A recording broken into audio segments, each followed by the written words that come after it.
waiters at a small cafe in Mexico City called the Madre de Cacao. The Madre de Cacao had plenty of protection. If you needed opium, you walked in and ordered what you wanted with your drink. You paid for your drink at the case, and the man at the case told you how many noughts to add to your bill. It was an orderly commerce of no concern to anyone outside Mexico. Then, far away in England, the government, urged on by the United Nations drive against drug smuggling, announced that heroin would be banned in Britain. There was alarm in Soho, and also among respectable doctors who wanted to save their patients' agony. Prohibition is the trigger of crime. Very soon the routine smuggling channels from China, Turkey, and Italy were run almost dry by the illicit stockpiling in England. In Mexico City, a pleasant-spoken import and export merchant called Blackwell had a sister in England who was a heroin addict.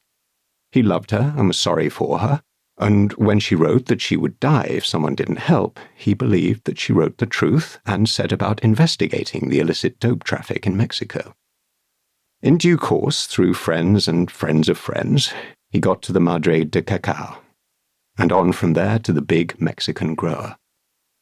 In the process, he came to know about the economics of the trade, and he decided that if he could make a fortune and at the same time help suffering humanity, he'd found the secret of life.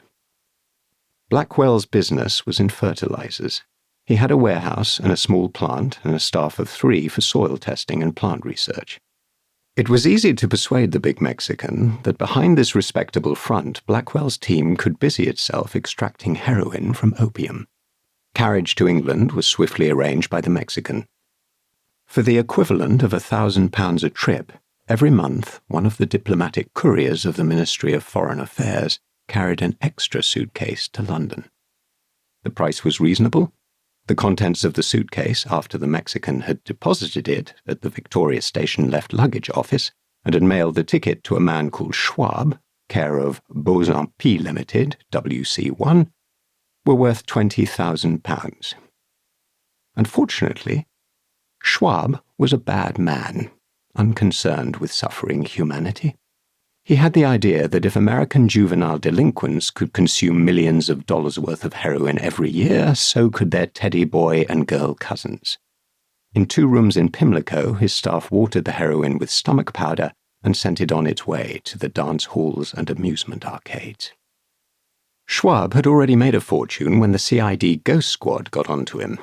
Scotland Yard decided to let him make a little more money while they investigated the source of his supply. They put a close tail on Schwab and in due course were led to Victoria Station and thence to the Mexican courier.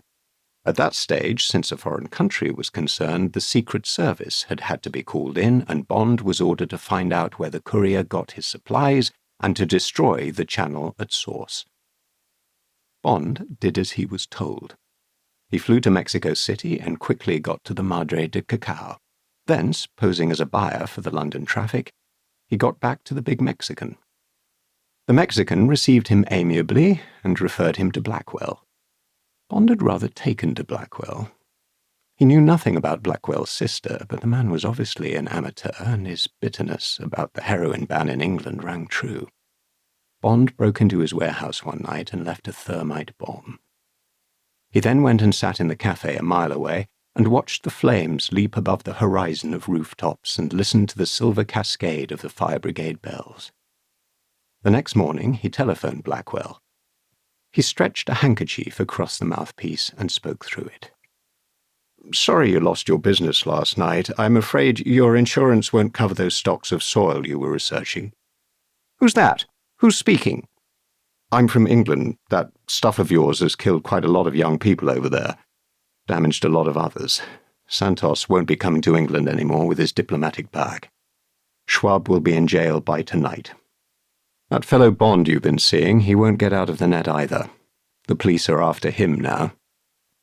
Frightened words came back down the line. "All right, but just don't do it again. Stick to fertilizers." Bond hung up. Blackwell wouldn't have had the wits. It was obviously the big Mexican who had seen through the false trail. Bond had taken the precaution to move his hotel. But that night, as he walked home after a last drink at the Copacabana, a man suddenly